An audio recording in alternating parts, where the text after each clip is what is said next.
Hello everyone I hope कि ਤੁਸੀਂ ਸਾਰੇ ਜਣੇ ਆਪਣੇ ਸਕੂਲ ਦੇ ਵਿੱਚ ਵਿਗਿਆਨ ਦੀਆਂ ਕਿਰਿਆਵਾਂ ਕਰਕੇ ਬਹੁਤ ਆਨੰਦ ਮਾਣ ਰਹੇ ਹੋਵੋਗੇ। ਵਿਦਿਆਰਥੀਓ, ਜਦ ਮੈਂ ਛੋਟਾ ਸੀ ਤਾਂ ਮੈਨੂੰ ਆਕਾਸ਼, ਚੰਨ, ਤਾਰੇ ਇਹ ਸਾਰੇ ਬਹੁਤ ਹੈਰਾਨ ਕਰਦੇ ਸੀ ਤੇ ਇਹ ਬੜਾ ਸਹੀ ਹੋਊਗਾ ਕਿ ਤੁਹਾਨੂੰ ਵੀ ਇਹ ਸਾਰੇ ਹੈਰਾਨ ਕਰਦੇ ਹੋਣੇ ਆ।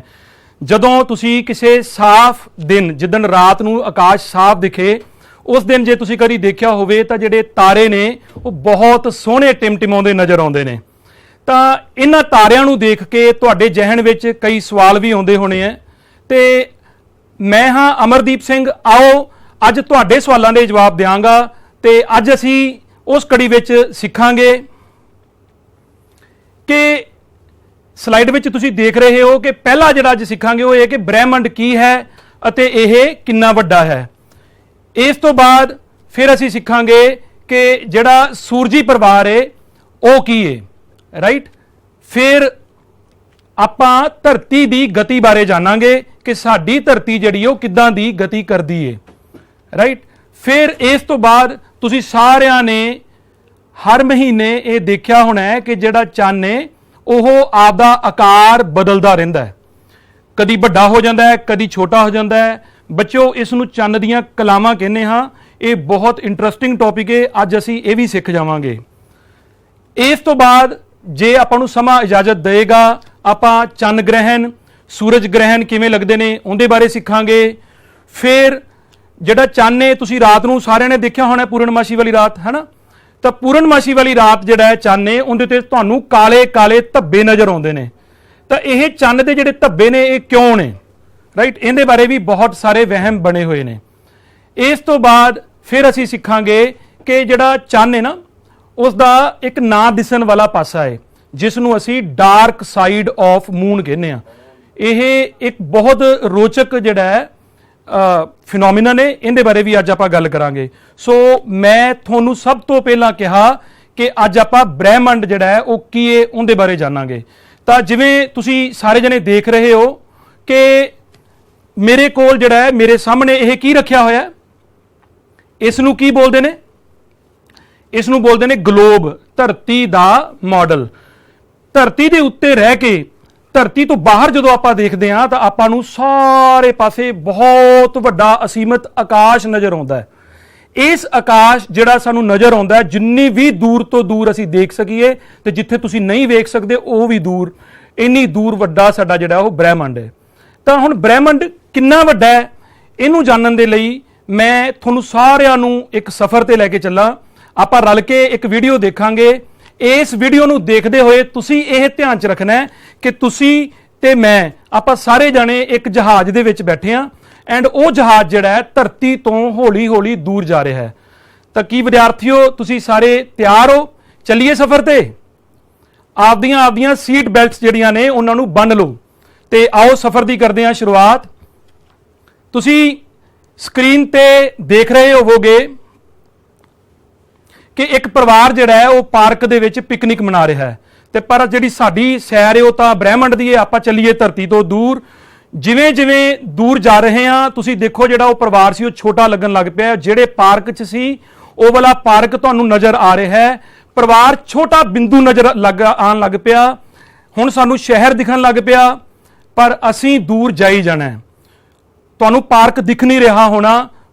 सज्जे पासे पानी का बहुत वड्डा भंडार दिख रहा है, खब्बे पासे जमीनी एरिया दिख रहा है। जदों आपां जा रहे हैं तो वो सानूं सारा कुछ एक पॉइंट तो भी बहुत छोटा हो गया है। हौली हौली असीं बदल जिहड़े ने वो भी टप गए हैं।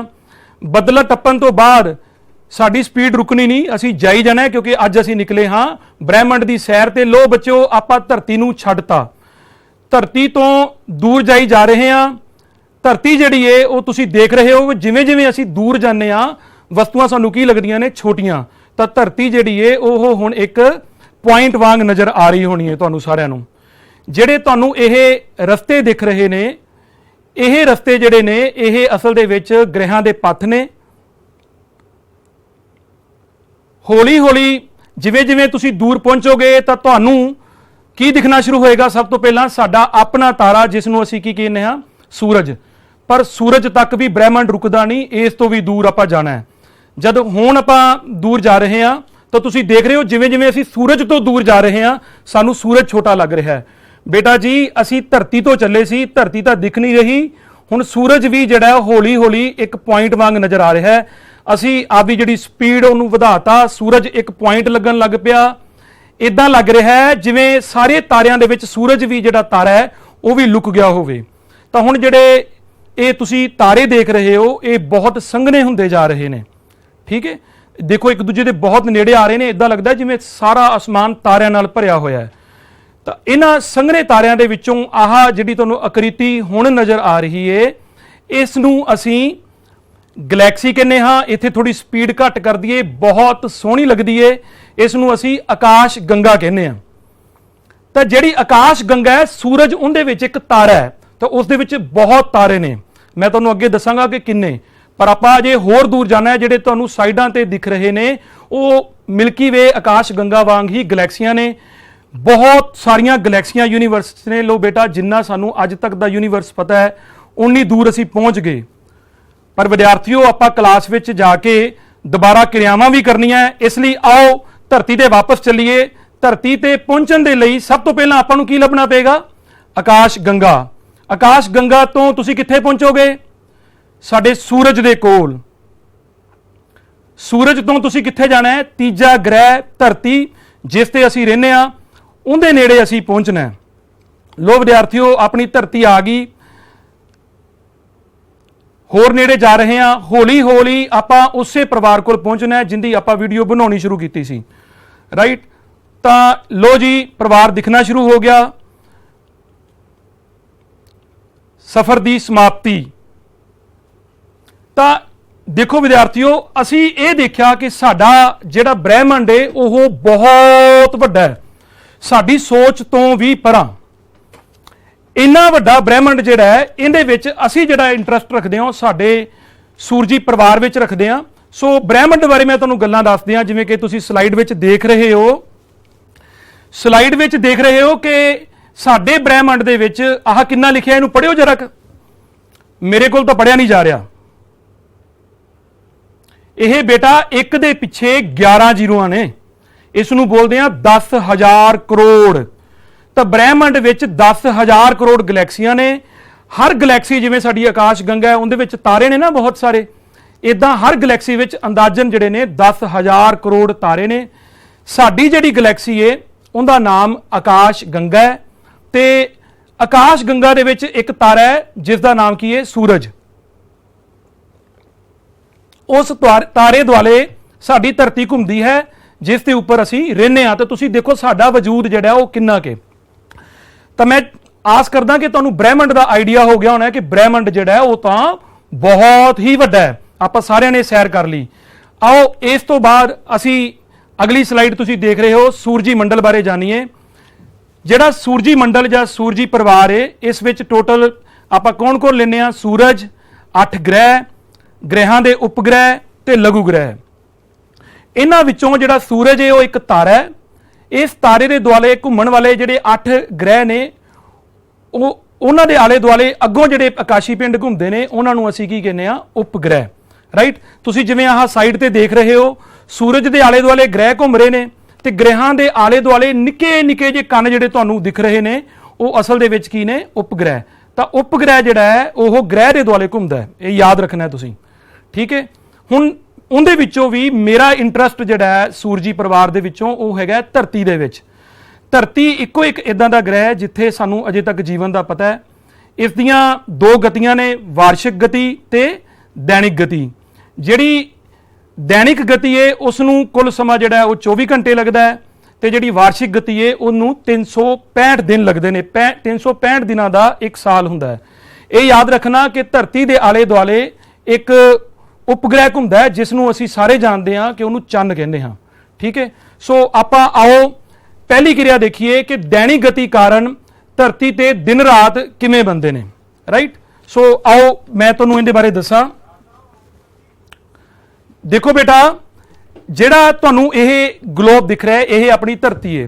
ਧਰਤੀ ਆਪਦੇ ਧੁਰੇ ਦੁਆਲੇ ਇੱਕ ਚੱਕਰ ਜਿਹੜਾ ਹੈ ਉਹ 24 ਘੰਟਿਆਂ ਦੇ ਵਿੱਚ ਪੂਰਾ ਕਰਦੀ ਹੈ, ਰਾਈਟ। ਹੁਣ ਕੀ ਹੁੰਦਾ ਹੈ ਕਿ ਧਰਤੀ ਨੂੰ ਜਿਹੜਾ ਪ੍ਰਕਾਸ਼ ਮਿਲਦਾ ਉਹ ਕਿਹਦੇ ਤੋਂ ਮਿਲਦਾ ਹੈ? ਸੂਰਜ ਕੋਲੋਂ। ਤਾਂ ਮੈਂ ਤੁਹਾਨੂੰ ਦਿਖਾਵਾਂ ਕਿ लैब ਦੇ ਵਿੱਚ ਜਿਹੜਾ ਸੂਰਜ ਹੈ ਉਹ ਆਪਾਂ ਕਿੱਥੇ ਦੇਖ ਸਕਦੇ ਹਾਂ। ਮੈਂ ਇੱਕ ਸਾਈਡ ਤੇ ਟਾਰਚ ਲਗਾਈ ਹੋਈ ਹੈ, ਉਸ ਟਾਰਚ ਤੋਂ ਪ੍ਰਕਾਸ਼ ਆ ਰਿਹਾ ਹੈ, ਤਾਂ ਉਹ ਜਿਹੜੀ ਟਾਰਚ ਹੈ ਜਦੋਂ ਉਹਦੇ ਤੋਂ ਪ੍ਰਕਾਸ਼ ਧਰਤੀ ਵੱਲ ਨੂੰ ਆ ਰਿਹਾ ਹੈ, ਧਰਤੀ ਤੇ ਪੈਂਦਾ ਹੈ। ਆਓ ਇਹਨੂੰ ਆਪਾਂ ਲਾਈਟ ਬੰਦ ਕਰਕੇ ਦੇਖੀਏ। ਹੁਣ ਤੁਸੀਂ ਮੈਨੂੰ ਨਹੀਂ ਦੇਖ ਪਾ ਰਹੇ ਹੋਵੋਗੇ, ਪਰ ਉਹ ਜਿਹੜਾ ਜਿੱਥੋਂ ਲਾਈਟ ਆ ਰਹੀ ਹੈ ਟਾਰਚ ਤੋਂ, ਉੱਥੋਂ ਲਾਈਟ ਧਰਤੀ ਤੇ ਪੈਂਦੀ ਹੈ ਤੇ ਧਰਤੀ ਦਾ ਪਰਛਾਵਾਂ ਜਿਹੜਾ ਉਹ ਤੁਸੀਂ ਸਾਹਮਣੇ ਦੀਵਾਰ ਤੇ ਦੇਖ ਸਕਦੇ ਹੋ। ਰਾਈਟ, ਹੁਣ ਕੀ ਹੈ ਕਿ ਧਰਤੀ ਦਾ ਇਸ ਟਾਈਮ ਤੁਸੀਂ ਦੇਖੋ ਤੁਹਾਨੂੰ ਕਿੰਨਾ ਹਿੱਸਾ, ਦੁਬਾਰਾ ਫਿਰ ਇੱਕ ਵਾਰ ਤੁਸੀਂ ਦੇਖੋ ਕਿ ਆਪਾਂ ਇੱਕ ਵਾਰ ਦੁਬਾਰਾ ਨਜ਼ਰ ਮਾਰੀਏ ਕਿ ਪ੍ਰਕਾਸ਼ ਜਿਹੜਾ ਹੈ ਉਹ ਕਿੱਥੋਂ ਆ ਰਿਹਾ ਹੈ, ਸੂਰਜ ਤੋਂ ਆ ਰਿਹਾ ਹੈ। ਸੂਰਜ ਤੋਂ ਪ੍ਰਕਾਸ਼ ਧਰਤੀ ਵੱਲ ਨੂੰ ਆਇਆ, ਉਸ ਤੋਂ ਬਾਅਦ ਧਰਤੀ ਦਾ ਜਿਹੜਾ ਪਰਛਾਵਾਂ ਹੈ ਉਹ ਤੁਹਾਨੂੰ ਕਿੱਥੇ ਦਿਖ ਰਿਹਾ ਹੈ, ਉਹ ਤੁਸੀਂ ਉਧਰ ਦੇਖ ਸਕਦੇ ਹੋ ਕਿ ਤੁਹਾਨੂੰ ਦੀਵਾਰ ਤੇ ਨਜ਼ਰ ਆ ਰਿਹਾ ਹੈ। ਬੇਟਾ ਤੁਸੀਂ ਮੈਨੂੰ ਨਹੀਂ ਦੇਖ ਪਾ ਰਹੇ, ਪਰ ਤੁਸੀਂ ਮੇਰੀ ਆਵਾਜ਼ ਸੁਣ ਪਾ ਰਹੇ ਹੋ। ਆਓ ਦੁਬਾਰਾ ਧਰਤੀ ਤੇ ਆਓ। ਤੁਸੀਂ ਇਹ ਨੋਟ ਕਰੋ ਕਿ ਧਰਤੀ ਜਿਹੜੀ ਹੈ ਉਸ ਤੇ ਕਿੰਨਾ ਪ੍ਰਕਾਸ਼ ਪੈ ਰਿਹਾ ਤੇ ਕਿੰਨੀ ਜਗ੍ਹਾ ਤੇ ਪ੍ਰਕਾਸ਼ ਨਹੀਂ ਪੈ ਰਿਹਾ। ਜਿਹੜਾ ਹਿੱਸਾ ਸੂਰਜ ਵਾਲੀ ਸਾਈਡ ਤੇ ਹੈ ਉਧਰ ਜਿਹੜਾ ਹੈ ਤੁਸੀਂ ਦੇਖ ਰਹੇ ਹੋ ਕਿ ਪ੍ਰਕਾਸ਼ ਪੈ ਰਿਹਾ ਹੈ। ਜਿਹੜਾ ਹਿੱਸਾ ਸੂਰਜ ਤੋਂ ਦੂਜੀ ਸਾਈਡ ਤੇ ਹੈ ਉੱਥੇ ਤਾਂ ਆਫ ਕੋਰਸ ਸੂਰਜ ਦਾ ਪ੍ਰਕਾਸ਼ ਪਹੁੰਚ ਹੀ ਨਹੀਂ ਸਕਦਾ। ਭਾਵ ਕਿ ਅੱਧੀ ਧਰਤੀ ਪ੍ਰਕਾਸ਼ਮਾਨ ਹੈ ਤੇ ਅੱਧੀ ਧਰਤੀ ਜਿਹੜੀ ਹੈ ਉਸ ਤੇ ਪ੍ਰਕਾਸ਼ ਸੂਰਜ ਦਾ ਨਹੀਂ ਪਹੁੰਚ ਰਿਹਾ। ਹੁਣ ਜਦੋਂ ਬੇਟਾ ਧਰਤੀ ਜਿਹੜੀ ਹੈ ਉਹ ਆਪਦੇ ਧੁਰੇ ਦੁਆਲੇ ਘੁੰਮਦੀ ਹੈ, ਤਾਂ ਮੈਂ ਤੁਹਾਨੂੰ ਇਹ ਦੱਸਿਆ ਕਿ ਧਰਤੀ 24 ਘੰਟਿਆਂ ਵਿੱਚ ਆਪਦੇ ਧੁਰੇ ਦੁਆਲੇ ਘੁੰਮਦੀ ਹੈ। ਇਸ ਦਾ ਮਤਲਬ ਇਹ ਹੋ ਗਿਆ ਕਿ ਜਿਹੜੇ 12 ਘੰਟੇ ਆਹ ਵਾਲਾ ਹਿੱਸਾ ਜਿਹੜਾ ਪ੍ਰਕਾਸ਼ਮਾਨ ਹਿੱਸਾ ਹੈ ਇਹ ਸੂਰਜ ਦੇ ਸਾਹਮਣੇ ਰਹੇਗਾ, ਤੇ 12 ਘੰਟੇ ਇਹੀ ਹਿੱਸਾ ਜਿਹੜਾ ਹੈ ਪਿੱਛੇ ਚਲਾ ਜਾਏਗਾ, ਯਾਨੀ ਕਿ ਉੱਥੇ ਕੀ ਹੋ ਜਾਏਗੀ, ਰਾਤ। ਸੋ ਇਸ ਤਰੀਕੇ ਨਾਲ ਦਿਨ ਤੇ ਰਾਤ ਜਿਹੜੇ ਨੇ ਉਹ ਬਣਦੇ ਨੇ। ਧਰਤੀ ਦਾ ਆਪਣੇ ਧੁਰੇ ਦੁਆਲੇ 24 ਘੰਟਿਆਂ ਵਿੱਚ ਇੱਕ ਚੱਕਰ ਲਗਾਉਣ ਦੇ ਕਾਰਨ ਦਿਨ ਰਾਤ ਬਣਦੇ ਨੇ। ਸੋ ਆਈ ਹੋਪ ਕਿ ਤੁਹਾਨੂੰ ਇਹ ਸਮਝ ਆ ਗਿਆ ਹੋਵੇਗਾ। ਠੀਕ ਹੈ, ਹੁਣ ਇਸ ਤੋਂ ਬਾਅਦ ਅੱਗੇ ਚੱਲਦੇ ਹਾਂ।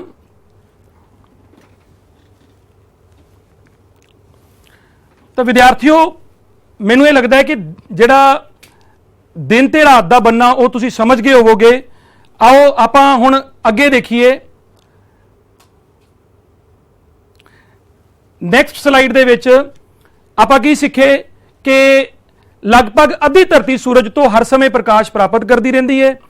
ਇੱਕ ਪੂਰਾ ਦਿਨ ਜਿਹੜਾ ਹੈ ਉਹ 24 ਘੰਟੇ ਦੇ ਬਰਾਬਰ ਹੁੰਦਾ ਹੈ। ਉਸ ਦਿਨ 12 ਘੰਟੇ ਦਾ ਦਿਨ ਜਿੰਨੀ ਦੇਰ ਤੱਕ ਉਹ ਸੂਰਜ ਤੋਂ ਪ੍ਰਕਾਸ਼ ਲਏਗੀ, ਜਦੋਂ ਨਹੀਂ ਲਏਗੀ ਤੇ ਉਦੋਂ ਕੀ ਹੋ ਜਾਂਦੀ ਹੈ, ਰਾਤ। ਰਾਈਟ, ਉਸ ਤੋਂ ਬਾਅਦ ਅਗਲੀ ਗੱਲ ਕਰਦੇ ਹਾਂ ਉਪਗ੍ਰਹਿ ਦੀ। ਤਾਂ ਸਾਡੇ ਉਪਗ੍ਰਹਿ ਬਾਰੇ ਮੈਂ ਤੁਹਾਨੂੰ ਪਹਿਲਾਂ ਹੀ ਦੱਸ ਚੁੱਕਿਆ ਕਿ ਉਹ ਕੁਦਰਤੀ ਉਪਗ੍ਰਹਿ ਤੇ ਉਸ ਨੂੰ ਅਸੀਂ ਕੀ ਕਹਿੰਦੇ ਆ, ਚੰਨ। ਤਾਂ ਜਿਹੜਾ ਚੰਨ ਹੈ, ਇਹ ਗੱਲਾਂ ਤੁਸੀਂ ਬਹੁਤ ਧਿਆਨ ਨਾਲ ਸੁਣੀਆਂ ਨੇ, ਕਿਉਂਕਿ ਅਗਲੀਆਂ ਐਕਟੀਵਿਟੀਜ਼ ਤੁਹਾਨੂੰ ਤਾਂ ਸਮਝ ਆਉਣਗੀਆਂ ਜੇਕਰ ਤੁਸੀਂ ਇਹ ਗੱਲਾਂ ਨੂੰ ਧਿਆਨ ਨਾਲ ਸਿੱਖ ਲਓਗੇ। ਸੋ ਸਲਾਈਡ ਤੇ ਤੁਸੀਂ ਦੇਖ ਰਹੇ ਹੋ ਕਿ ਰਾਤ ਨੂੰ ਦਿਖਾਈ ਦੇਣ ਵਾਲਾ ਸਭ ਤੋਂ ਚਮਕੀਲਾ ਆਕਾਸ਼ੀ ਪਿੰਡ ਜਿਹੜਾ ਹੈ ਉਹ ਕੌਣ ਹੈ, ਚੰਨ। ਇਸ ਤੋਂ ਇਲਾਵਾ ਚੰਨ ਦੀ ਧਰਤੀ ਦੇ ਕੇਂਦਰ ਤੋਂ ਔਸਤ ਦੂਰੀ ਜਿਹੜੀ ਹੈ ਉਹ 3,84,000 ਕਿਲੋਮੀਟਰ ਹੈ। ਇਸ ਤੋਂ ਅਗਲੀ ਗੱਲ, ਇੱਕ ਮੱਸਿਆ ਤੋਂ ਦੂਜੀ ਮੱਸਿਆ ਤੱਕ ਲੱਗਣ ਵਾਲਾ ਸਮਾਂ ਜਿਹੜਾ ਹੈ ਉਹ ਲਗਭਗ 29.5 ਦਿਨ, ਜਾਂ ਉਹਨੂੰ ਆਪਾਂ ਕੀ ਕਹਿ ਦਿੰਦੇ ਆ, 30 ਦਿਨ ਹੀ ਕਹਿ ਲਾਂਗੇ। ਸੋ ਇੱਕ ਮੱਸਿਆ ਤੋਂ ਦੂਜੀ ਮੱਸਿਆ ਤੱਕ ਜਿਹੜਾ ਆਪਾਂ ਨੂੰ ਸਮਾਂ ਲੱਗੇ ਕਰੇਗਾ ਉਹਨੂੰ ਅਸੀਂ ਕਹਾ ਕਰਾਂਗੇ 30 ਦਿਨ। ਆਮ ਤੌਰ ਤੇ ਇਹਨੂੰ ਦੇਸੀ ਮਹੀਨੇ ਦੇ ਨਾਮ ਨਾਲ ਜਾਣਿਆ ਜਾਂਦਾ ਹੈ। ਇਸ ਤੋਂ ਬਾਅਦ ਜਿਹੜਾ ਚੰਨ ਹੈ ਉਹ ਵੀ ਧਰਤੀ ਵਾਂਗ ਆਪਣੇ ਧੁਰੇ ਦੁਆਲੇ ਜਿਹੜਾ ਉਹ ਚੱਕਰ ਲਗਾਉਂਦਾ ਹੈ। ਇਹ ਚੱਕਰ ਉਹ 30 ਦਿਨ ਵਿੱਚ ਪੂਰਾ ਕਰਦਾ ਹੈ। ਰਾਈਟ, ਹੁਣ ਇਸ ਤੋਂ ਬਾਅਦ ਕਿਉਂਕਿ ਚੰਨ ਜਿਹੜਾ ਹੈ ਉਹ ਧਰਤੀ ਦੁਆਲੇ ਚੱਕਰ ਲਾਉਂਦਾ ਹੈ, ਤਾਂ ਜਿਵੇਂ ਤੁਸੀਂ ਦੇਖ ਰਹੇ ਹੋ, ਮੈਂ ਕੀ ਕੀਤਾ ਹੈ, ਇਹ ਇੱਕ ਬਾਲ ਲਈਏ, ਇਸ ਨੂੰ ਸਟੈਂਡ ਤੇ ਲਾ ਲਿਆ। ਇਹ ਆਪਣਾ ਚੰਨ ਹੈ। ਹੁਣ ਚੰਨ ਜਿਹੜਾ ਉਹ ਧਰਤੀ ਦੇ ਦੁਆਲੇ ਇਦਾਂ ਪਰਿਕਰਮਾ ਕਰਦਾ ਰਹਿੰਦਾ ਹੈ। ਰਾਈਟ, ਜਦੋਂ ਚੰਨ ਧਰਤੀ ਦੁਆਲੇ ਪਰਿਕਰਮਾ ਕਰਦਾ ਹੈ ਤਾਂ ਹੁੰਦਾ ਕੀ ਹੈ ਕਿ ਉਹ ਵੀ ਸੂਰਜ ਤੋਂ ਪ੍ਰਕਾਸ਼ ਲੈਂਦਾ ਹੋਣਾ ਹੈ ਨਾ, ਕਿਉਂਕਿ ਸੂਰਜ ਤੋਂ ਪ੍ਰਕਾਸ਼ ਜਿਹੜਾ ਉਹ ਇਧਰ ਨੂੰ ਆ ਰਿਹਾ ਹੈ। ਜੇ ਸੂਰਜ ਤੋਂ ਪ੍ਰਕਾਸ਼ ਆ ਰਿਹਾ ਹੈ ਤਾਂ ਆਪਾਂ ਦੇਖੀਏ ਕਿ ਚੰਨ ਨੂੰ ਕਿੰਨਾ ਪ੍ਰਕਾਸ਼ ਮਿਲਦਾ ਹੈ ਤੇ ਉਹ ਕਿਸ ਪਾਸੇ ਮਿਲਦਾ ਹੈ। ਸੋ ਆਓ ਇਸ ਨੂੰ ਵੀ ਆਪਾਂ ਇੱਕ ਕਿਰਿਆ ਨਾਲ ਕਰਾਂਗੇ। ਤਾਂ ਅਗੇਨ ਤੁਸੀਂ ਮੈਨੂੰ ਨਹੀਂ ਦੇਖ ਪਾਓਗੇ, ਆਪਾਂ ਲਾਈਟਸ ਆਫ ਕਰਵਾਉਣੇ ਆ। ਹੁਣ ਤੁਸੀਂ ਦੇਖ ਰਹੇ ਹੋ ਕਿ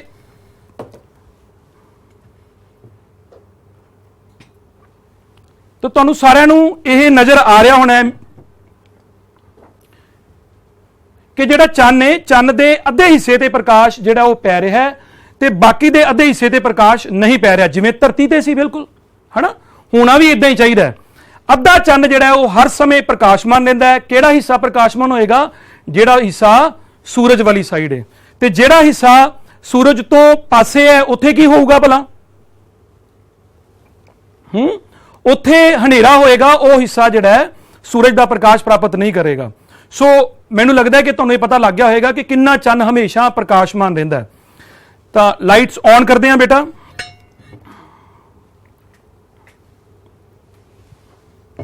ਤਾਂ ਮੈਂ ਇਹ ਆਸ ਕਰਦਾ ਕਿ ਤੁਹਾਨੂੰ ਇਹ ਗੱਲ ਸਮਝ ਆ ਗਈ ਹੋਣੀ ਹੈ, ਜਿਵੇਂ ਤੁਸੀਂ ਸਲਾਈਡ ਵਿੱਚ ਦੇਖ ਰਹੇ ਹੋ ਕਿ ਹਰ ਸਮੇਂ ਅੱਧਾ ਚੰਨ ਜਿਹੜਾ ਹੈ ਉਹ ਸੂਰਜ ਤੋਂ ਪ੍ਰਕਾਸ਼ ਲੈ ਰਿਹਾ ਹੁੰਦਾ ਹੈ ਤੇ ਅੱਧੇ ਚੰਨ ਤੇ ਸੂਰਜ ਦਾ ਪ੍ਰਕਾਸ਼ ਨਹੀਂ ਪੈ ਰਿਹਾ ਹੁੰਦਾ, ਰਾਈਟ। ਹੁਣ ਅਗਲੀ ਗੱਲ ਕਰਦੇ ਹਾਂ ਬੇਟਾ, ਜੇਕਰ ਅੱਧਾ ਚੰਨ ਜਿਹੜਾ ਹੈ ਉਹ ਸੂਰਜ ਦਾ ਪ੍ਰਕਾਸ਼ ਲੈ ਰਿਹਾ ਹੈ ਤਾਂ ਮੈਂ ਇੱਕ ਤੁਹਾਨੂੰ ਮਾਡਲ ਦਿਖਾ ਰਿਹਾ।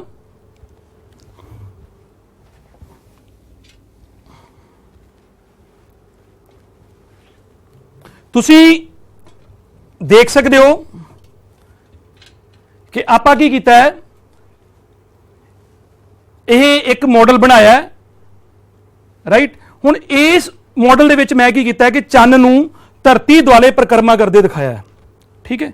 ਸੋ ਆਹ ਸਾਡੀ ਧਰਤੀ ਹੋ ਗਈ ਤੇ ਆਹ ਜਿਹੜਾ ਚੰਨ ਹੈ ਉਹਦੇ ਆਲੇ ਦੁਆਲੇ ਪਰਿਕਰਮਾ ਕਰਦਾ ਦਿਖਾਤਾ ਮੈਂ।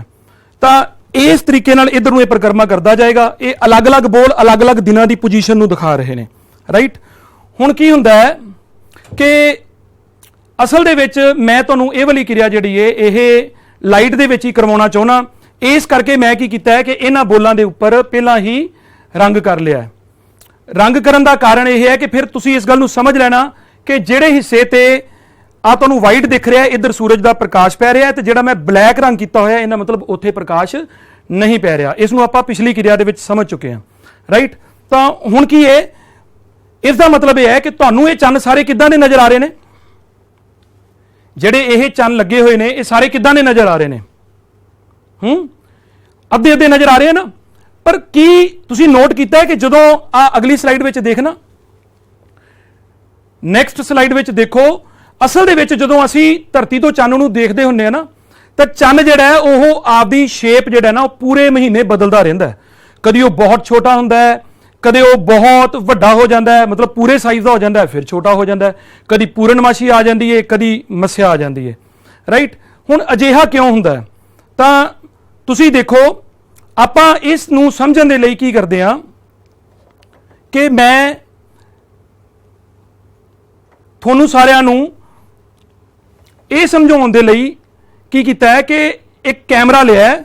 ਇਸ ਕੈਮਰੇ ਤੋਂ ਤੁਹਾਨੂੰ ਸਾਰਿਆਂ ਨੂੰ ਧਰਤੀ ਤੇ ਲਿਜਾ ਕੇ ਦਿਖਾਵਾਂਗਾ। ਉਹਦਾ ਕਾਰਨ ਇਹ ਹੈ ਬੇਟਾ ਕਿ ਇਸ ਟਾਈਮ ਜਦੋਂ ਤੁਸੀਂ ਧਰਤੀ ਨੂੰ ਤੇ ਚੰਨ ਨੂੰ ਦੇਖ ਰਹੇ ਹੋ, ਤੁਸੀਂ ਸਾਰੇ ਜਣੇ ਨਾ ਤਾਂ ਧਰਤੀ ਤੇ ਹੋ ਨਾ ਹੀ ਚੰਨ ਤੇ ਹੋ, ਤੁਸੀਂ ਬਾਹਰ ਹੋ। ਬਾਹਰ ਦਾ ਮਤਲਬ ਤੁਸੀਂ ਪੁਲਾੜ ਦੇ ਵਿੱਚ ਹੋ ਤੇ ਪੁਲਾੜ ਚੋਂ ਤੁਸੀਂ ਚੰਨ ਨੂੰ ਦੇਖ ਰਹੇ ਹੋ। ਪਰ ਰੋਜ਼ਾਨਾ ਜ਼ਿੰਦਗੀ ਵਿੱਚ ਅਸੀਂ ਕਿੱਥੇ ਰਹਿੰਦੇ ਆ? ਧਰਤੀ ਤੇ। ਸੋ ਆਪਾਂ ਧਰਤੀ ਤੇ ਰਹਿ ਕੇ ਦੇਖੀਏ ਕਿ ਸਾਨੂੰ ਜਿਹੜਾ ਚੰਨ ਹੈ ਉਹ ਕਿੱਦਾਂ ਦਾ ਨਜ਼ਰ ਆਉਂਦਾ ਹੈ, ਰਾਈਟ। ਸੋ ਤੁਸੀਂ ਧਿਆਨ ਨਾਲ ਨੋਟ ਕਰਨਾ। ਸਭ ਤੋਂ ਪਹਿਲਾਂ ਸੂਰਜ ਦਾ ਪ੍ਰਕਾਸ਼ ਜਿਹੜਾ ਉਹ ਇਸ ਸਾਈਡ ਤੋਂ ਆ ਰਿਹਾ ਨਾ, ਜਦੋਂ ਸੂਰਜ ਦਾ ਪ੍ਰਕਾਸ਼ ਇਸ ਸਾਈਡ ਤੋਂ ਆ ਰਿਹਾ ਹੈ, ਤੁਸੀਂ ਹੁਣੇ ਕੈਮਰੇ 'ਚ ਦੇਖੋਗੇ ਇਹਨੂੰ, ਤਾਂ ਸੂਰਜ ਦਾ ਪ੍ਰਕਾਸ਼ ਇਧਰੋਂ ਆ ਰਿਹਾ ਹੈ ਤਾਂ ਮੈਂ ਕੈਮਰਾ ਇੱਥੇ ਰੱਖ ਦਾਂਗਾ। ਥੋੜੇ ਦਿਨਾਂ ਪਿੱਛੋਂ ਚੰਨ ਜਿਹੜਾ ਉਹ ਅੱਗੇ ਚੱਲੇਗਾ ਤਾਂ ਮੈਂ ਇਹਨੂੰ ਅੱਗੇ ਲਈ ਚੱਲਾਂਗਾ, ਰਾਈਟ। ਸੋ ਕਰੀਏ ਸ਼ੁਰੂ ਆਪਾਂ ਇਹ।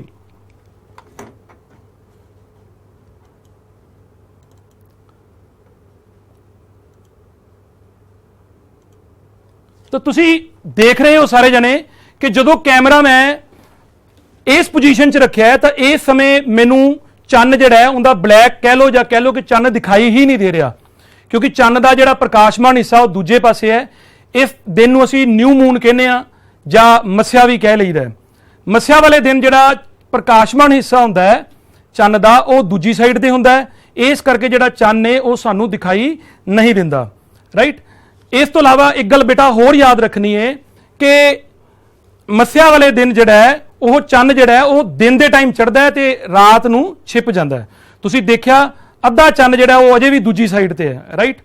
ਤਾਂ ਇਸ ਗੱਲ ਨੂੰ ਹਮੇਸ਼ਾ ਯਾਦ ਰੱਖਣਾ ਹੈ ਕਿ ਮੱਸਿਆ ਵਾਲੇ ਦਿਨ ਜਿਹੜਾ ਇਹ ਬਹੁਤ ਇੰਪੋਰਟੈਂਟ ਹੈ ਕਿ ਚੰਨ ਜਿਹੜਾ ਹੈ ਉਹ ਡੇ ਟਾਈਮ 'ਚ ਐਕਚੁਅਲੀ ਆਕਾਸ਼ ਵਿੱਚ ਹੁੰਦਾ, ਰਾਤ ਨੂੰ ਨਹੀਂ ਹੁੰਦਾ। ਅੱਗੇ ਚੱਲਦੇ ਹਾਂ। ਧਰਤੀ ਤੇ ਰਹਿ ਕੇ ਚੰਨ ਦੀ ਅਗਲੀ ਪੋਜੀਸ਼ਨ ਦੇਖ ਰਹੇ ਹੋ ਤੁਸੀਂ, ਤਾਂ ਕਦੀ ਕਦੀ ਚੰਨ ਜਿਹੜਾ ਉਹ ਤੁਹਾਨੂੰ ਇਦਾਂ ਦਾ ਨਜ਼ਰ ਵੀ ਆਉਂਦਾ ਹੈ, ਯਾਨੀ ਕਿ ਹਾਫ ਤੋਂ ਘੱਟ ਹਿੱਸਾ ਹੁੰਦਾ ਪ੍ਰਕਾਸ਼ਮਾਨ ਹੁੰਦਾ ਹੈ। ਤਾਂ ਆਈ ਹੋਪ ਕਿ ਤੁਸੀਂ ਗੱਲ ਨੂੰ ਸਮਝ ਪਾ ਰਹੇ ਹੋ ਕਿ ਧਰਤੀ ਤੋਂ ਵੇਖਣ ਤੇ ਸਾਨੂੰ ਉਹ ਇਦਾਂ ਦਾ ਲੱਗਦਾ ਹੈ, ਰਾਈਟ। ਤਾਂ ਇਹ ਲਗਭਗ 2-3 ਦਿਨਾਂ ਬਾਅਦ ਤੁਹਾਨੂੰ ਇਦਾਂ ਦਾ ਦਿਖਣ ਲੱਗ ਪੈਂਦਾ ਹੈ।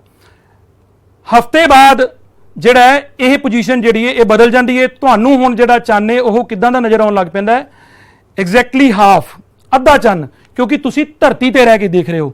ਇਦੋਂ ਪਹਿਲਾਂ ਆਪਾਂ ਸਾਰੇ ਜਣੇ ਜਦੋਂ ਦੇਖ ਰਹੇ ਸੀਗੇ ਤਾਂ ਆਪਾਂ ਸਾਰੇ ਜਣੇ ਪੁਲਾੜ ਚੋਂ ਦੇਖ ਰਹੇ ਸੀ। ਹੁਣ ਕੈਮਰਾ ਧਰਤੀ ਤੇ ਹੈ ਤਾਂ ਇੱਕ ਤਰੀਕੇ ਨਾਲ ਆਪਾਂ ਸਾਰੇ ਜਣੇ ਇਸ ਨੂੰ ਧਰਤੀ ਤੋਂ ਦੇਖ ਰਹੇ ਹਾਂ। ਦਿਨ ਬੀਤਦੇ ਨੇ, ਦਿਨ ਬੀਤਣ ਦੇ ਨਾਲ ਜਿਹੜਾ ਚੰਨ ਹੈ ਉਹਦਾ ਪ੍ਰਕਾਸ਼ਮਾਨ ਹਿੱਸਾ ਸਾਨੂੰ ਜ਼ਿਆਦਾ ਦਿਖਾਈ ਦੇਣ ਲੱਗ ਪੈਂਦਾ ਹੈ, ਰਾਈਟ। ਕਿਉਂ? ਹੁਣ ਤੁਸੀਂ ਕਾਰਨ ਫਿਰ ਸੋਚ ਸਕਦੇ ਹੋ, ਕਿਉਂਕਿ ਧਰਤੀ ਤੋਂ ਸਾਨੂੰ ਉਹ ਇਦਾਂ ਦਾ ਨਜ਼ਰ ਆਉਂਦਾ ਹੈ, ਰਾਈਟ। ਇਹਦਾ ਮਤਲਬ ਆਪੇ ਉਹ ਸਮਝ ਰਹੇ ਹਾਂ ਕਿ ਚੰਨ ਆਪਦੀਆਂ ਸ਼ੇਪਸ ਕਿਉਂ ਬਦਲਦਾ ਹੈ। ਥੋੜੇ ਦਿਨ ਹੋਰ ਬੀਤਦੇ ਨੇ, ਲਗਭਗ 15 ਦਿਨਾਂ ਦੇ ਬਾਅਦ ਚੰਨ ਤੁਹਾਨੂੰ ਇਦਾਂ ਦਾ ਦਿਖਦਾ ਹੈ, ਯਾਨੀ ਕਿ ਉਹਦਾ ਸਾਰਾ ਪ੍ਰਕਾਸ਼ਮਾਨ ਹਿੱਸਾ ਸਾਨੂੰ ਧਰਤੀ ਤੇ ਰਹਿ ਕੇ ਦਿਖਾਈ ਦੇਣ ਲੱਗ ਪੈਂਦਾ ਹੈ, ਜਦ ਕਿ ਜਿਹੜੇ ਹਿੱਸੇ ਤੇ ਪ੍ਰਕਾਸ਼ ਨਹੀਂ ਪਹੁੰਚ ਰਿਹਾ ਉਹ ਬੈਕ ਸਾਈਡ ਤੇ ਚਲਾ ਜਾਂਦਾ ਹੈ। ਇਸ ਦਿਨ ਨੂੰ ਅਸੀਂ ਪੂਰਨਮਾਸ਼ੀ ਕਹਿੰਦੇ ਆ। ਬੇਟਾ ਦੋ ਪੋਜੀਸ਼ਨਾਂ ਨੂੰ ਬਿਲਕੁਲ ਚੰਗੀ ਤਰ੍ਹਾਂ ਯਾਦ ਕਰਨਾ ਹੈ, ਮੱਸਿਆ ਨੂੰ ਤੇ ਪੂਰਨਮਾਸ਼ੀ ਨੂੰ। ਪੂਰਨਮਾਸ਼ੀ ਵਾਲੇ ਦਿਨ ਜਿਹੜਾ ਚੰਦਰਮਾ ਹੈ ਉਹ ਰਾਤ ਨੂੰ ਨਿਕਲਦਾ ਹੈ ਤੇ ਰਾਤ ਨੂੰ ਹੀ ਛਿਪ ਜਾਂਦਾ ਹੈ, ਜਦ ਕਿ ਮੱਸਿਆ ਵਾਲੇ ਦਿਨ ਉਲਟਾ ਹੁੰਦਾ, ਉਹ ਦਿਨ ਵੇਲੇ ਨਿਕਲਦਾ ਹੈ ਤੇ ਰਾਤ ਨੂੰ ਛਿਪਦਾ ਹੈ। ਰਾਤ ਵੇਲੇ ਮੱਸਿਆ ਵਾਲੇ ਦਿਨ ਜਿਹੜਾ ਚੰਦਰਮਾ ਹੈ ਉਹ ਆਕਾਸ਼ ਵਿੱਚ ਹੁੰਦਾ ਹੀ ਨਹੀਂ, ਰਾਈਟ। ਫਿਰ ਆਪਾਂ ਹੋਰ ਅੱਗੇ ਚੱਲਦੇ ਹਾਂ। ਤੁਸੀਂ ਦੇਖੋਗੇ ਕਿ ਚੰਨ ਪਰਿਕਰਮਾ ਕਰਦਾ ਕਰਦਾ 15 ਦਿਨਾਂ ਤੋਂ ਬਾਅਦ ਉਹ ਸਾਨੂੰ ਇਦਾਂ ਦਾ ਨਜ਼ਰ ਆਉਣ ਲੱਗ ਪੈਂਦਾ ਹੈ। ਉਹਦਾ ਜਿਹੜਾ ਪ੍ਰਕਾਸ਼ਮਾਨ ਹਿੱਸਾ ਹੈ ਉਹ ਜਿਹੜਾ ਪਹਿਲਾਂ ਫੁੱਲ ਹੋ ਗਿਆ ਸੀ ਹੁਣ ਅੱਗੇ ਨਾਲੋਂ ਘਟ ਜਾਂਦਾ ਹੈ। ਫਿਰ ਇਸ ਤੋਂ ਬਾਅਦ ਉਹ ਸਾਨੂੰ ਜਿਹੜਾ ਉਹ ਅੱਧਾ ਨਜ਼ਰ ਆਉਣ ਲੱਗ ਪੈਂਦਾ ਹੈ ਕਦੀ, ਰਾਈਟ। ਫਿਰ ਜਦੋਂ ਇਦਾਂ ਹੀ ਦਿਨ ਬੀਤਦੇ ਜਾਂਦੇ ਨੇ, ਚੰਨ ਪਰਿਕਰਮਾ ਕਰਦਾ ਜਾਂਦਾ ਹੈ, ਲਗਭਗ 23-24 ਦਿਨਾਂ ਬਾਅਦ ਜਿਹੜੀ ਉਹਦੀ ਪੋਜੀਸ਼ਨ ਹੈ ਉਹ ਆਹ ਹੋਗੀ। ਫਿਰ ਉਸ ਤੋਂ ਬਾਅਦ ਚੰਨ ਦਾ ਜਿਹੜਾ ਪ੍ਰਕਾਸ਼ਮਾਨ ਹਿੱਸਾ ਹੈ ਉਹ ਹੋਰ ਘਟ ਜਾਂਦਾ ਹੈ। ਤਾਂ ਹੁਣ ਜਿਹੜਾ ਧਰਤੀ ਤੋਂ ਰਹਿ ਕੇ ਚੰਨ ਸਾਨੂੰ ਉਹ ਅੱਧੇ ਨਾਲੋਂ ਵੀ ਘੱਟ ਪ੍ਰਕਾਸ਼ਮਾਨ ਨਜ਼ਰ ਆ ਰਿਹਾ ਹੈ। ਤਾਂ ਦਿਨ ਹੋਰ ਬੀਤਣਗੇ। 15 ਦਿਨਾਂ ਤੋਂ ਬਾਅਦ ਆਪਾਂ ਚਲਦੇ ਚਲਦੇ ਪੂਰੇ ਪ੍ਰਕਾਸ਼ਮਾਨ ਚੰਨ ਤੋਂ ਹੁਣ ਕਿੱਧਰ ਜਾ ਰਹੇ ਹਾਂ, ਇੱਕ ਪਰਿਕਰਮਾ ਜਿਹੜੀ ਉਹ ਪੂਰੀ ਕਰਨ ਜਾ ਰਹੇ ਹਾਂ। ਨੋਟ ਕਰਿਓ, ਜਿਵੇਂ ਹੀ ਹੁਣ ਆਪਾਂ ਅੱਗੇ ਚੱਲਾਂਗੇ ਆਪਾਂ ਨੂੰ ਪਤਾ ਹੈ ਕਿ ਲਗਭਗ 30 ਦਿਨਾਂ ਬਾਅਦ ਉਹੀ ਪੁਰਾਣੀ ਸਿਚੁਏਸ਼ਨ ਆ ਜਾਂਦੀ ਹੈ। ਚੰਨ ਜਿਹੜਾ ਹੈ ਉਹ ਸਾਨੂੰ ਧਰਤੀ ਤੇ ਰਹਿ ਕੇ ਦਿਖਾਈ ਹੀ ਨਹੀਂ ਦਿੰਦਾ। ਇੱਥੇ ਫਿਰ ਤੁਸੀਂ ਯਾਦ ਰੱਖਣਾ ਕਿ ਇਹ ਮੱਸਿਆ ਵਾਲਾ ਦਿਨ ਹੁੰਦਾ ਹੈ। ਮੱਸਿਆ ਵਾਲੇ ਦਿਨ ਚੰਨ ਸਵੇਰੇ ਚੜ੍ਹਦਾ ਹੈ ਤੇ ਰਾਤ ਨੂੰ ਛਿਪ ਜਾਂਦਾ ਹੈ। ਇਹਦੇ ਬਾਰੇ ਤੁਸੀਂ ਨੈਟ ਤੇ ਸਰਚ ਕਰ ਸਕਦੇ ਹੋ, ਰਾਈਟ। ਸੋ ਬੇਟਾ ਇਹ ਸੀ ਚੰਨ ਦੀਆਂ ਕਲਾਵਾਂ। ਸੋ ਆਈ ਹੋਪ ਕਿ ਤੁਹਾਨੂੰ ਇਹ ਗੱਲ ਜਿਹੜੀ ਹੈ ਹੁਣ ਸਮਝ ਆ ਗਈ ਹੋਣੀ ਹੈ। ਆਓ ਆਪਾਂ ਨੈਕਸਟ ਸਲਾਈਡ ਵਿੱਚ ਵੇਖੀਏ ਕਿ ਆਪਾਂ ਹੁਣ ਤੱਕ ਕਿੰਨਾ ਸਿੱਖ ਗਏ। ਸੋ ਪਹਿਲੀ ਗੱਲ ਜਿਹੜੀ ਆਪਾਂ ਸਿੱਖੀ ਉਹ ਇਹ ਹੈ ਕਿ ਚੰਨ ਦੀਆਂ ਕਲਾਵਾਂ, ਜਿਹੜੇ ਚਿੱਤਰ ਮੈਂ ਅੰਦਰ ਬਣਾਏ ਹੋਏ ਨੇ, ਜਿਹੜੇ ਅੰਦਰ ਤੁਸੀਂ ਚੰਦਰਮਾ ਦੇ ਚਿੱਤਰ ਦੇਖ ਰਹੇ ਹੋ, ਉਹ ਨੇ ਜਿਹੜੇ ਆਪਾਂ ਨੂੰ ਸਾਰਿਆਂ ਨੂੰ ਕਿਰਿਆ ਕਰਨ ਤੋਂ ਪਹਿਲਾਂ ਦਿਖੇ ਸੀ। ਲੇਕਿਨ ਜਦੋਂ ਮੈਂ ਕੈਮਰਾ ਧਰਤੀ ਤੇ ਲੈ ਗਿਆ ਤਾਂ ਫਿਰ ਜਿਹੜੇ ਬਾਹਰ ਵਾਲੇ ਚਿੱਤਰ ਤੁਹਾਨੂੰ ਦਿਖੇ, ਇਹਦੇ ਵਿੱਚ ਸ਼ੁਰੂਆਤ ਆਪਾਂ ਇੱਥੋਂ ਕੀਤੀ। ਤਾਂ ਤੁਹਾਨੂੰ ਸਭ ਤੋਂ ਪਹਿਲਾਂ ਜਿਹੜਾ ਮੱਸਿਆ ਵਾਲਾ ਦਿਨ ਦਿਖਿਆ, ਇਸ ਤੋਂ ਬਾਅਦ 7-8 ਦਿਨ ਬਾਅਦ ਅੱਧਾ ਹੋ ਗਿਆ, ਫਿਰ 15 ਦਿਨਾਂ ਬਾਅਦ ਜਿਹੜਾ ਚੰਨ ਹੈ ਉਹ ਫੁੱਲ ਹੋ ਗਿਆ, ਲਗਭਗ 22-23 ਦਿਨਾਂ ਬਾਅਦ ਉਹ ਫਿਰ ਅੱਧਾ ਹੋਇਆ ਤੇ 29 ਤੋਂ 30 ਦਿਨਾਂ ਦੇ ਵਿੱਚ ਜਿਹੜਾ ਹੈ ਉਹ ਚੰਨ ਨੇ ਮੱਸਿਆ ਤੋਂ ਮੱਸਿਆ ਤੱਕ ਦਾ ਸਫ਼ਰ ਤੈਅ ਕਰ ਲਿਆ। ਤੇ ਇਸ ਕਰਕੇ ਸਾਨੂੰ ਜਿਹੜੀਆਂ ਉਹ ਚੰਨ ਦੀਆਂ ਕਲਾਵਾਂ ਧਰਤੀ ਤੋਂ ਵੇਖਣ ਤੇ ਇਦਾਂ ਦੀਆਂ ਲੱਗਦੀਆਂ ਰਹੀਆਂ। ਸੋ ਇੱਕ ਵਾਰ ਮੇਰੇ ਨਾਲ ਰਿਵਾਈਜ਼ ਕਰ ਲਓ। ਸਲਾਈਡ ਤੇ ਤੁਸੀਂ ਦੇਖ ਰਹੇ ਹੋ ਕਿ ਸਭ ਤੋਂ ਪਹਿਲਾ ਸ਼ਬਦ ਮੈਂ ਲਿਖਿਆ ਨਿਊ ਮੂਨ। ਤਾਂ ਹੁਣ ਮੈਂ ਬਾਰ-ਬਾਰ ਇਹਨੂੰ ਰੈੱਡ ਕੀਤਾ ਹੋਇਆ ਕਿ ਧਰਤੀ ਤੋਂ ਦੇਖਣ ਤੇ ਚੰਨ ਦਾ ਪ੍ਰਕਾਸ਼ਮਾਨ ਭਾਗ ਦਿਖਾਈ ਨਾ ਦੇਵੇ ਤਾਂ ਅਸੀਂ ਉਹਨੂੰ ਕੀ ਕਹਿ ਦਿੰਦੇ ਹਾਂ, ਨਿਊ ਮੂਨ ਜਾਂ ਮੱਸਿਆ ਦਾ ਦਿਨ। ਠੀਕ ਹੈ, ਇਹ ਮੈਂ ਤੁਹਾਨੂੰ ਪਹਿਲਾਂ ਵੀ ਗੱਲ ਦੱਸ ਚੁੱਕਿਆ, ਇਹਨੂੰ ਤੁਸੀਂ ਸਾਰੇ ਜਣੇ ਨੋਟ ਕਰ ਲਓ। ਇਸ ਤੋਂ ਬਾਅਦ ਧਰਤੀ ਤੋਂ ਦੇਖਣ ਤੇ ਸਾਨੂੰ ਜਿਹੜਾ ਪ੍ਰਕਾਸ਼ਮਾਨ ਹਿੱਸਾ ਹੈ ਉਹ ਅੱਧ ਨਾਲੋਂ ਘੱਟ ਦਿਖ ਰਿਹਾ ਸੀ। ਤੁਸੀਂ ਇਸ ਨੂੰ ਬਿਲਕੁਲ ਇੱਕ ਕੇਲੇ ਵਾਂਗ ਸਮਝ ਸਕਦੇ ਹੋ, ਜਿਵੇਂ ਕੇਲਾ ਤੁਹਾਨੂੰ ਦਿਖਦਾ, ਰਾਈਟ। ਫਿਰ ਥੋੜੇ ਦਿਨ ਬੀਤੇ, ਤੁਹਾਨੂੰ ਜਿਹੜਾ ਚੰਨ ਹੈ ਉਹ ਅੱਧਾ ਦਿਖਣ ਲੱਗ ਪਿਆ। ਇਹ ਕਿੱਦਾਂ ਦਾ ਲੱਗਦਾ ਹੈ, ਜਿਵੇਂ ਅੱਧੀ ਚਪਾਤੀ ਹੋਵੇ, ਰੋਟੀ ਹੋਵੇ, ਹਨਾ, ਉਹਦੇ ਨਾਲ ਆਪਾਂ ਮਿਲਾ ਸਕਦੇ ਹਾਂ ਇਹਨੂੰ। ਇਸ ਤੋਂ ਬਾਅਦ ਦਿਨ ਹੋਰ ਬੀਤੇ ਤਾਂ ਤੁਹਾਨੂੰ ਜਿਹੜਾ ਚੰਨ ਹੈ ਉਹਦਾ ਪ੍ਰਕਾਸ਼ਮਾਨ ਭਾਗ ਧਰਤੀ ਤੋਂ ਅੱਧ ਨਾਲੋਂ ਵੱਧ ਦਿਖਣ ਲੱਗ ਪਿਆ। ਇਸ ਨੂੰ ਤੁਸੀਂ ਇਸ ਬੋਲ ਨਾਲ ਮਿਲਾ ਸਕਦੇ ਹੋ, ਜਿਵੇਂ ਕਿ ਰਗਬੀ ਦੀ ਬੋਲ ਹੋਵੇ, ਉਹਦੇ ਨਾਲ ਇਹ ਮਿਲਦਾ ਹੈ। ਤੇ ਮੈਨੂੰ ਨਹੀਂ ਲੱਗਦਾ ਕਿ ਪੂਰੇ ਚੰਨ ਨੂੰ ਯਾਨੀ ਕਿ ਪੂਰਨਮਾਸ਼ੀ ਵਾਲੇ ਦਿਨ ਵਾਲੇ ਚੰਨ ਨੂੰ ਜਿਹੜਾ ਕਿ ਬਹੁਤ ਸੋਹਣਾ ਲੱਗਦਾ ਹੈ, ਉਸ ਨੂੰ ਕਿਸੇ ਨਾਲ ਮਿਲਾਉਣ ਦੀ ਲੋੜ ਹੈ, ਉਹ ਤਾਂ ਸਾਨੂੰ ਵੈਸੇ ਹੀ ਬਹੁਤ ਸੋਹਣਾ ਲੱਗਦਾ ਹੈ। ਰਾਈਟ, ਹੁਣ ਬੇਟਾ ਅੱਗੇ ਚੱਲਦੇ ਹਾਂ। ਚੰਨ ਦੀਆਂ ਕਲਾਵਾਂ ਸਮਝਣ ਤੋਂ ਬਾਅਦ ਆ ਤੁਸੀਂ ਮੇਰੇ ਕੋਲ ਦੇਖੋ,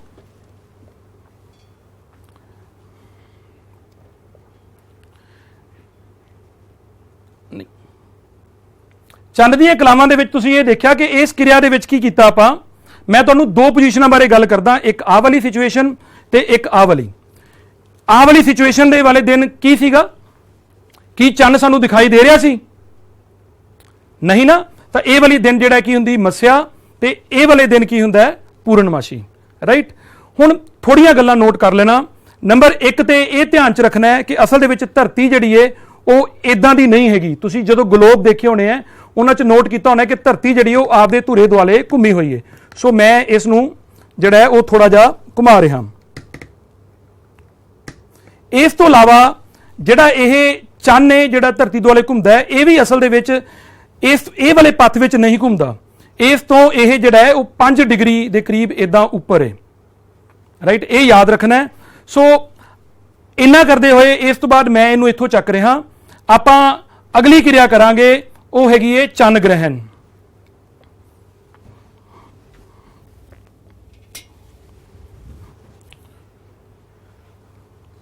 ਸੋ ਚੰਨ ਗ੍ਰਹਿਣ ਕੀ ਹੈ? ਪਹਿਲਾਂ ਤੁਸੀਂ ਇੱਥੇ ਮੇਰੇ ਵੱਲ ਦੇਖੋ, ਫਿਰ ਉਸ ਤੋਂ ਬਾਅਦ ਆਪਾਂ ਲਾਈਟਸ ਜਿਹੜੀਆਂ ਨੇ ਉਹਨਾਂ ਨੂੰ ਆਫ ਕਰਾਂਗੇ। ਅਜੇ ਨਹੀਂ ਤਾਂ ਤੁਸੀਂ ਦੇਖ ਰਹੇ ਹੋ ਕਿ ਤੁਹਾਨੂੰ ਧਰਤੀ ਦਿਖ ਰਹੀ ਹੈ।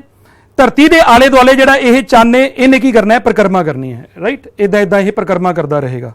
ਜਦੋਂ ਇਹ ਪਰਿਕਰਮਾ ਕਰਦਾ ਹੋਏਗਾ ਤਾਂ ਆਹ ਵਾਲੀ ਸਿਚੁਏਸ਼ਨ 'ਚ ਜਦੋਂ ਚੰਨ ਆਉਂਦਾ ਹੈ, ਆਪਾਂ ਨੂੰ ਸਾਰਿਆਂ ਨੂੰ ਪਤਾ ਹੈ ਕਿ ਇਸ ਸਿਚੁਏਸ਼ਨ ਦੇ ਵਿੱਚ ਜਦੋਂ ਇੱਥੇ ਹੋਏਗਾ ਤਾਂ ਸੂਰਜ ਦਾ ਪ੍ਰਕਾਸ਼ ਜਿਹੜਾ ਹੈ ਉਹ ਚੰਨ ਤੇ ਇਸ ਹਿੱਸੇ ਤੇ ਪਏਗਾ, ਜਿਹਦੇ ਨਾਲ ਸਾਨੂੰ ਪੂਰਾ ਚੰਨ ਦਿਖਾਈ ਦੇਗਾ। ਰਾਈਟ, ਇਸ ਦਿਨ ਨੂੰ ਅਸੀਂ ਪੂਰਨਮਾਸ਼ੀ ਕਹਿੰਦੇ ਹਾਂ। ਤਾਂ ਆਪਾਂ ਇਹ ਕਰਦੇ ਹਾਂ, ਇਸ ਪਰਿਕਰਮਾ ਕਰਦੇ ਦੌਰਾਨ ਆਪਾਂ ਇਹ ਚੈੱਕ ਕਰਦੇ ਹਾਂ ਕਿ ਚੰਨ ਗ੍ਰਹਿਣ ਕਿਵੇਂ ਲੱਗਦਾ ਹੈ। ਤਾਂ ਤੁਸੀਂ ਇੱਕ ਵਾਰ ਸਲਾਈਡ ਵਿੱਚ ਇਹ ਪੜ੍ਹ ਲਓ ਕਿ ਚੰਨ ਗ੍ਰਹਿਣ ਹੁੰਦਾ ਕੀ ਹੈ, ਫਿਰ ਉਸ ਤੋਂ ਬਾਅਦ ਆਪਾਂ ਇਹ ਕਿਰਿਆ ਕਰਕੇ ਦੇਖਾਂਗੇ। ਚੰਨ ਗ੍ਰਹਿਣ ਜਿਹੜਾ ਹੈ ਇਹ ਧਰਤੀ, ਚੰਨ ਅਤੇ ਸੂਰਜ ਦੀ ਅਜਿਹੀ ਸਥਿਤੀ ਹੈ ਜਿਸ ਦੇ ਕਾਰਨ ਜਿਹੜਾ ਹੈ ਚੰਨ ਤੇ ਧਰਤੀ ਦਾ ਪਰਛਾਵਾਂ ਪੈਂਦਾ ਹੈ, ਜਿਸ ਕਰਕੇ ਫਿਰ ਚੰਨ ਸਾਨੂੰ ਦਿਖਾਈ ਨਹੀਂ ਦਿੰਦਾ। ਸੋ ਆਪਾਂ ਲਾਈਟਸ ਬੰਦ ਕਰਦੇ ਹਾਂ। ਲਾਈਟਸ ਬੰਦ ਕਰਦੇ ਹਾਂ। ਲਾਈਟਸ ਬੰਦ ਕਰਕੇ ਆਪਾਂ ਇਹ ਦੇਖਦੇ ਹਾਂ ਕਿ ਜਿਹੜਾ ਚੰਨ ਹੈ, ਚੰਨ ਗ੍ਰਹਿਣ ਕਿਵੇਂ ਲੱਗਦਾ ਹੈ। ਸੋ ਮੈਂ ਇਹ ਕਹਾਂਗਾ ਕਿ ਸਭ ਤੋਂ ਪਹਿਲਾਂ ਤੁਸੀਂ ਧਰਤੀ ਦਾ ਪਰਛਾਵਾਂ ਜਿਹੜਾ ਉਹ ਸਾਰੇ ਜਣੇ ਦੇਖ ਲਓ। ਤੁਹਾਨੂੰ ਦੀਵਾਰ ਤੇ ਧਰਤੀ ਦਾ ਪਰਛਾਵਾਂ ਦਿਖ ਰਿਹਾ ਹੋਣਾ।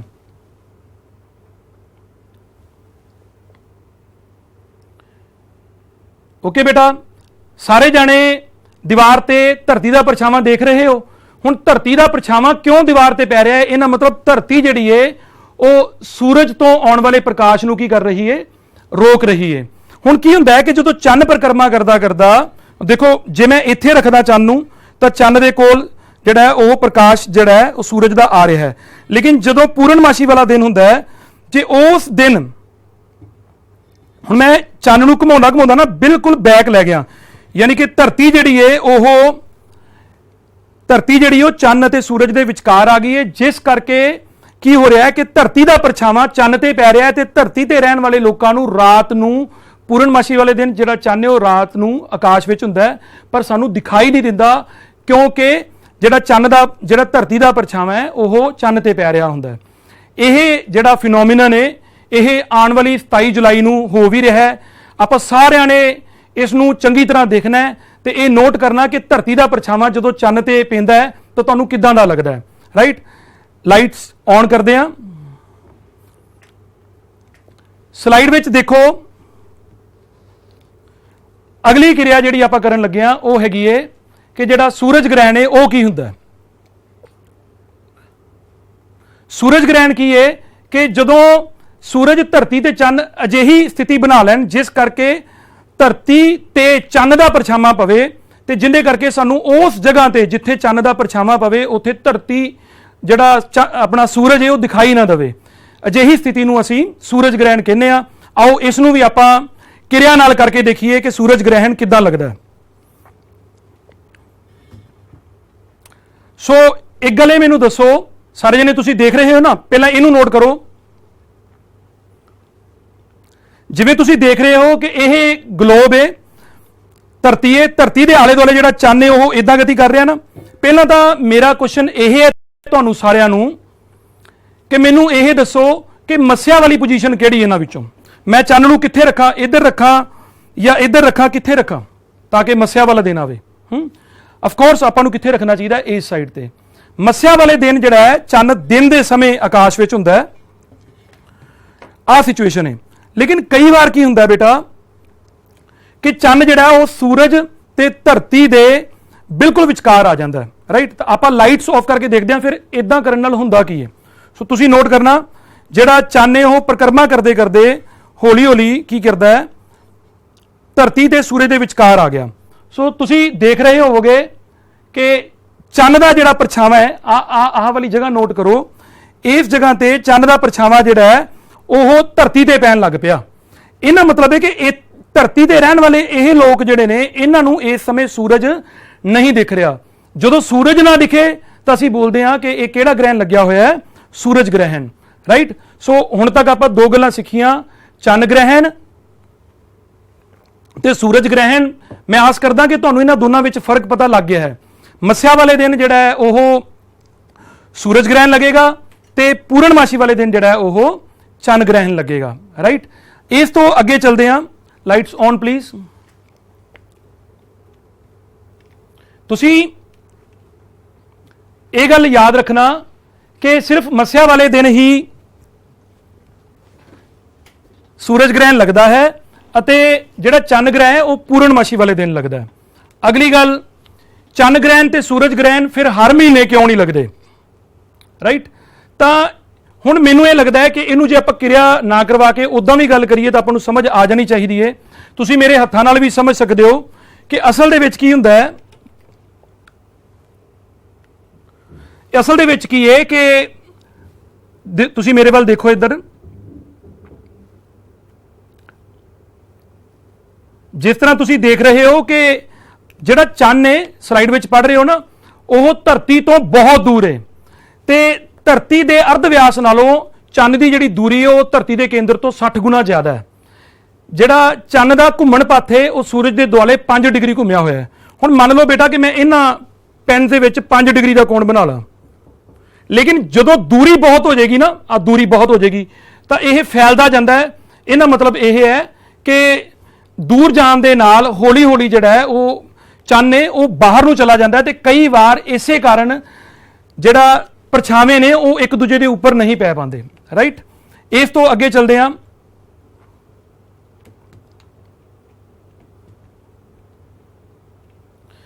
ਅਗਲੀ ਜਿਹੜੀ ਗੱਲ ਮੈਂ ਤੁਹਾਨੂੰ ਦੱਸੀ ਸੀ ਕਿ ਚੰਨ ਤੇ ਆਪਾਂ ਨੂੰ ਧੱਬੇ ਨਜ਼ਰ ਆਉਂਦੇ ਨੇ, ਰਾਈਟ। ਹੁਣ ਇਹ ਚੰਨ ਤੇ ਧੱਬੇ ਕਾਹਤੋਂ ਨਜ਼ਰ ਆਉਂਦੇ ਨੇ? ਬਹੁਤ ਸਾਰੇ ਜਿਹੜੇ ਲੋਕ ਨੇ, ਬਹੁਤ ਸਾਰੇ ਅਲੱਗ-ਅਲੱਗ ਦੇਸ਼ਾਂ ਵਿੱਚ ਇਹਦੇ ਨਾਲ ਜੁੜੀਆਂ ਗੱਲਾਂ ਨੇ। ਕਈਆਂ ਨੂੰ ਇਹਦੇ ਵਿੱਚ ਖਰਗੋਸ਼ ਨਜ਼ਰ ਆਉਂਦਾ ਹੈ। ਆਪਣੇ ਭਾਰਤ ਵਿੱਚ ਇਹਦੇ ਵਿੱਚ ਬਾਬਿਆਂ ਦੀ ਹੀ ਸ਼ਕਲ ਲੋਕਾਂ ਨੂੰ ਨਜ਼ਰ ਆਉਂਦੀ ਰਹਿੰਦੀ ਹੈ। ਅਸਲ ਦੇ ਵਿੱਚ ਇਹ ਚੰਨ ਦੇ ਧੱਬੇ ਜਿਹੜੇ ਨੇ, ਚੰਨ ਦੇ ਉੱਤੇ ਜਿਹੜਾ ਬਲੈਕ ਕਲਰ ਨਜ਼ਰ ਆਉਂਦਾ ਹੈ ਉਹ ਹੈ ਕੀ, ਠੀਕ ਹੈ। ਸੋ ਬੇਟਾ ਇਹ ਗੱਲ ਧਿਆਨ 'ਚ ਰੱਖੋ ਕਿ ਜਿਹੜੇ ਚੰਨ ਦੇ ਧੱਬੇ ਨੇ, ਆ ਤੁਸੀਂ ਸਲਾਈਡ ਵਿੱਚ ਦੇਖ ਰਹੇ ਹੋ, ਤੁਸੀਂ ਦੇਖ ਰਹੇ ਹੋ ਕਿ ਚੰਨ ਦੀ ਸਤ੍ਹਾ ਦੇ ਉੱਤੇ ਬਹੁਤ ਵੱਡੇ ਵੱਡੇ ਟੋਏ ਨੇ, ਜਾਂ ਆਪਾਂ ਕਹਿ ਰਹੀਏ ਕਿ ਇਹ ਕੀ ਨੇ, ਪਹਾੜ ਨੇ। ਹੁਣ ਜਿਹੜੇ ਇਹ ਬਹੁਤ ਵੱਡੇ ਪਹਾੜ ਨੇ, ਇਹਨਾਂ ਦੇ ਕਰਕੇ ਚੰਨ ਤੇ ਧੱਬੇ ਕਿੱਦਾਂ ਬਣ ਜਾਂਦੇ ਨੇ? ਸੋ ਇਹ ਵਾਲੀ ਕਿਰਿਆ ਆਓ ਮੈਂ ਤੁਹਾਨੂੰ ਸਮਝਾਵਾਂ ਸਾਰਿਆਂ ਨੂੰ ਕਿ ਜਿਹੜਾ ਅਸਲ ਦੇ ਵਿੱਚ ਇਹ ਵਾਲੀ ਕਿਰਿਆ ਜਿਹੜੀ ਉਹ ਤੁਸੀਂ ਸਾਰੇ ਮੈਨੂੰ ਕਰਵਾਓਗੇ, ਰਾਈਟ। ਹੁਣ ਤੁਸੀਂ ਜਿਹੜੇ ਰੂਮ 'ਚ ਬੈਠੇ ਹੋ, ਇਸ ਰੂਮ ਦੇ ਵਿੱਚ ਤੁਸੀਂ ਸਾਰੇ ਜਣੇ ਆਸੇ-ਪਾਸੇ ਦੇਖੋ ਕਿ ਤੁਹਾਨੂੰ ਕਿੰਨਾ ਪ੍ਰਕਾਸ਼ ਨਜ਼ਰ ਆ ਰਿਹਾ। ਓਕੇ, ਹੁਣ ਤੁਸੀਂ ਸਾਰੇ ਜਣੇ ਕੀ ਕਰੋ, ਇੱਕ ਦੂਜੇ ਦੇ ਵਿਚਕਾਰ ਪ੍ਰਕਾਸ਼ ਦੇਖੋ ਕਿੰਨਾ ਆ ਰਿਹਾ ਹੈ। ਆਪਦੀਆਂ ਲੱਤਾਂ ਦੇ ਵਿੱਚ ਦੇਖ ਸਕਦੇ ਹੋ ਕਿ ਤੁਹਾਨੂੰ ਕਿੰਨਾ ਕੁ ਪ੍ਰਕਾਸ਼ ਮਿਲ ਰਿਹਾ ਹੈ। ਕੀ ਕਮਰੇ ਦੇ ਵਿੱਚ ਜਿਹੜਾ ਪ੍ਰਕਾਸ਼ ਹੈ ਤੇ ਜਿਹੜਾ ਤੁਹਾਡੇ ਦੋਸਤਾਂ ਦੇ ਆਪਸ ਦੇ ਵਿਚਕਾਰ ਪ੍ਰਕਾਸ਼ ਹੈ ਉਹ ਸੇਮ ਹੈ? ਨਹੀਂ ਨਾ। ਕਾਰਨ ਇਹ ਹੈ ਕਿ ਉਸ ਜਗ੍ਹਾ ਤੇ ਪ੍ਰਕਾਸ਼ ਜਿਹੜਾ ਉਹ ਪਹੁੰਚ ਨਹੀਂ ਪਾ ਰਿਹਾ। ਇਸੇ ਤਰ੍ਹਾਂ ਜਿਹੜਾ ਚੰਨ ਹੈ ਉਹਦੀ ਸਤ੍ਹਾ ਤੇ ਬਹੁਤ ਵੱਡੇ ਪਹਾੜ ਨੇ, ਉਹਨਾਂ ਪਹਾੜਾਂ ਦੇ ਵਿੱਚ ਜਿਹੜਾ ਹੈ ਪ੍ਰਕਾਸ਼ ਨਹੀਂ ਪਹੁੰਚਦਾ, ਜਿਸ ਕਰਕੇ ਸਾਨੂੰ ਜਿਹੜਾ ਹੈ ਚੰਨ ਦੇ ਧੱਬੇ ਜਿਹੜੇ ਨੇ ਉਹ ਧਰਤੀ ਤੋਂ ਵੇਖਣ ਤੇ ਲੱਗਦੇ ਨੇ, ਰਾਈਟ। ਤਾਂ इस तो बाद ਆਪਾਂ अगली क्रिया वाल चलने आ कि चंद दा धरती तो ना दिसन वाला हिस्सा, ठीक है, इनू डार्क साइड ऑफ मून भी कहने आ। ये बहुत ही इंटरस्टिंग है बेटा। इसनू आपां किस तरह समझ सकते हैं? तो मेरे कोल एक चंद दा जिहड़ा है वो मॉडल तुसीं देख सकते हो, राइट। इस तो इलावा मैं की कीता है कि एक यह टैडी बीयर लिया, सारिਆਂ ਨੂੰ पसंद है ना ये, राइट। पर ਆਪਾਂ ਇਹਦੇ ਨਾਲ भी विज्ञान कर सकते हैं। तो ਹੁਣ ਤੁਸੀਂ देखना असल ਦੇ ਵਿੱਚ ਕੀ ਹੁੰਦਾ है कि ਚੰਨ ਦਾ एक हिस्सा ਐਵੇਂ ਦਾ ਹੁੰਦਾ है ਜਿਹੜਾ ਕਦੀ ਕਿਸੇ ਨੇ ਵੇਖਿਆ ਹੀ ਨਹੀਂ ਧਰਤੀ ਤੇ ਰਹਿ ਕੇ। ਉਦਾਂ ਕਿਉਂ? ਤਾਂ ਇਹਦੇ ਲਈ ਤੁਸੀਂ ਜਿਹੜੇ ਸਲਾਈਡ ਤੇ ਪਹਿਲਾਂ ਇਹ ਵਾਲੇ ਪੁਆਇੰਟਸ ਜਿਹੜੇ ਨੇ ਇਹਨਾਂ ਨੂੰ ਦੇਖ ਲਓ। ਇੱਕ ਮੱਸਿਆ ਤੋਂ ਦੂਜੀ ਮੱਸਿਆ ਤੱਕ ਲੱਗਣ ਵਾਲਾ ਜਿਹੜਾ ਸਮਾਂ ਹੈ ਉਹ याद रखना कि वह लगभग 30 दिन है या 29.5 दिन है। धरती वांग जिहड़ा चंन है वह भी अपने धुरे दुआले घूमता है, तो उसनूं जिवें धरती आपदे धुरे दुआले 24 घंटिਆਂ 'ਚ घूमती है, वह स्लो घूमता है, उसनूं अपने धुरे दुआले घूमण दे लई लगभग 1 महीना लग जाता है, राइट। चलो आओ फिर आपां यह क्रिया समझिए। मेरा फ्रेंड